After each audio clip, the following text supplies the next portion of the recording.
गांव में बहने वाली दुख की नदी के किनारे मनोज बहुत देर तक बैठा रहा। अस्थियों का कलश बहुत भारी था। मनोज ने हिम्मत करके जैसे ही अस्थियां प्रवाहित की, दुख की नदी का दुख सूखने लगा। पिता अपने साथ घर का सारा दुख बहा कर ले गए। ठीक उस क्षण मनोज के पिता ने अपने आप अपनी हर उम्मीद से मनोज को मुक्त कर दिया। मनोज जब उठा तो एकदम हल्का महसूस कर रहा था। मनोज को भगवान में कोई विश्वास नहीं था, पर उस पल उसने सोचा कि अगर कोई दूसरी दुनिया होती है तो पिता को वहां पर एक खेत मिल जाए। वो सारी कहानियां जो पिता ने मनोज के कान में बोई थी, उन्होंने मनोज को घेर लिया और उसके कंधे पर हाथ रख दिया। कहानियां यादें बनकर उसके पूरे शरीर पर फैलने लगी। मनोज ने अपने दोनों हाथों से चेहरे को रगड़ा।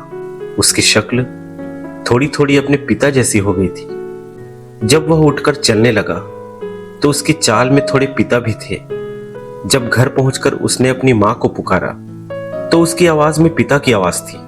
घर की सारी उदासी मनोज के बिस्तर पर आकर बैठ गई थी। रात में तारे देखते हुए उसे नींद नहीं आ रही थी। वह रात में चुपचाप उठा और बाहर सड़क पर आ गया। वह सड़क पर कुछ देर तक लेटा रहा। हवा तेजी से बह रही थी।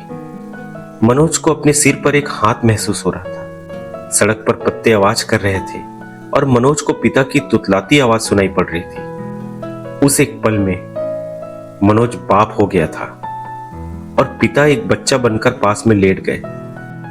वह कब बिस्तर पर आया उसे याद नहीं था। जब सुबह उठा तो हल्का महसूस कर रहा था। सूना हुआ घर इतना भारी नहीं लग रहा था। पिता का साथ रात के अंधेरे जैसा होता है, चुपचाप, और मां सुबह की चहचहाहट जैसी। रिश्तेदारों के जाने के बाद उसको घर में बिखरे हुए काम दिखाई पड़े। उसने पिता की टेबल से उनके कल्याण की डायरी उठाई। उसमें तमाम खर्चों के हिसाब थे। मनोज बहुत देर तक उस डायरी में खाली पन्ने जोड़ता रहा। वह हर पन्ना बड़ी उम्मीद से पलट रहा था कि शायद उसके लिए कोई बात लिखी हो। पिता अक्सर बोलकर नहीं बता पाते, इसलिए लिखकर छोड़ जाते हैं। पिता सबके सामने रो नहीं पाते, इसलिए छुपकर रोते हैं। पिता गले नहीं लगा पाते, इसलिए माथे को सहलाते हैं। उसने एक पन्ना फाड़ा और घर के लिए जरूरी कामों की एक लिस्ट बनाई। मनोज के लिए जरूरी चीजों को एक कागज पर लिखने की यह शुरुआत थी। घर में जितने काम थे, उस लिहाज से मनोज के पास अब अगला 1 साल कॉलेज करने का समय नहीं था। उसको तुरंत ही काम शुरू करना था। उसने जब डायरी उठाकर रखी तो उसमें से चिपका हुआ एक पन्ना तैरकर नीचे गिरा। मनोज ने उस पन्ने को उठाया।